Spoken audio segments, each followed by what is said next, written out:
دفعہ کا ذکر ہے۔ ایک انجان سے جنگل میں ایک مرغا اور ایک مرغی رہتی تھی۔ مرغا جو تھا وہ بہت زیادہ آرام سے تھا اور مرغی کے 8 بچے تھے۔ مرغی اپنے بچوں کے لیے کچھ بھی کرنے کو تیار رہتی تھی، لیکن مرغی کو ایک چیز کا سامنا ضرور پڑتا تھا۔ مرغی اپنے بچوں کے لیے کھانا جمع نہیں کر پاتی تھی۔ اسے ہفتوں کی محنت سے کھانا ملتا تھا۔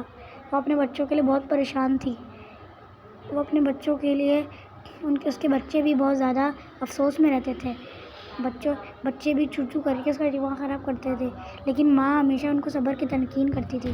باپ بڑا آرام خور تھا۔ باپ نے کافی سال پہلے اپنے باپ سے، یعنی اس کا جو باپ تھا اس سے بھی پہلے جب وہ پیدا ہوا تھا تب سے یہ چال چلتا تھا، اور وہ یہ تھی کہ اسے ایک روح ملی تھی اور اس روح نے اس سے یہ کہا تھا کہ تمہیں میں ایسی چیز عطا کروں گی، ایسا کھانا عطا کروں گا جو زندگی بھر تمہارے پاس رہے گا۔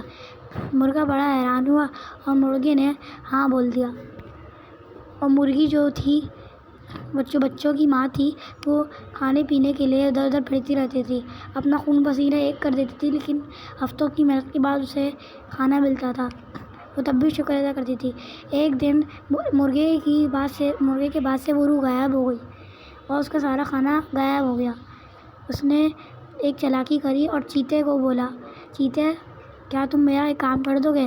تم 1 مہینے تک سارے ہرن کا گوشت جمع کر دو، اس کے بدلے میں تمہیں ایسی چیز عطا کروں گا کہ تم میرے پوری زندگی میں احسان بخش رہو گے۔ چیتے نے کہا چلو ہاں۔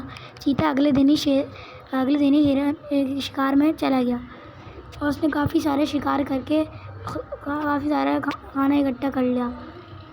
چیتے کو بھی کھانے کی ضرورت تھی، لیکن اس نے اس لالچ کو سر بدل لے لیا۔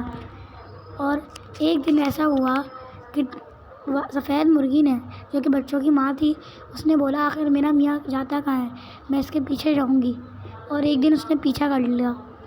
بچے سو رہے تھے اور باہر نکل گئی، اور اس نے ایک دن اس کو جاتے ہوئے بھی دیکھ لیا، اور اس نے دیکھا کہ جو باپ ہے وہ گوشت کو کھاتا ہے اور چھپا دیتا ہے۔ تو مرغی یہ دیکھ کے بہت افسوس کے مارے گھر واپس آ گئی اور بچوں کے لیے یہ دعا کری کہ مجھے ہمیشہ صبر ملے اور بچوں کو بھی صبر ملے تاکہ میں ان کا پیٹ بھرتی رہوں۔ کافی جیسے تیسے کر کے بچوں کا پیٹ پال لیا۔ جب بچے بڑے ہو گئے، ہوشیار ہو گئے، تو بچوں نے بھی یہ سن کر بہت برا لگا اور باپ کو اس سلوک سے بھگا دیا، یعنی ایسا بدتر سلوک کیا کہ وہ باپ ماں سے بھاگ گیا۔ باپ کو یہ سبق مل چکا تھا کہ مجھے یہ چیز اپنے بچوں کے ساتھ شیئر کر لیتا تو آج میں اپنے بچوں کے ساتھ خوش رہتا۔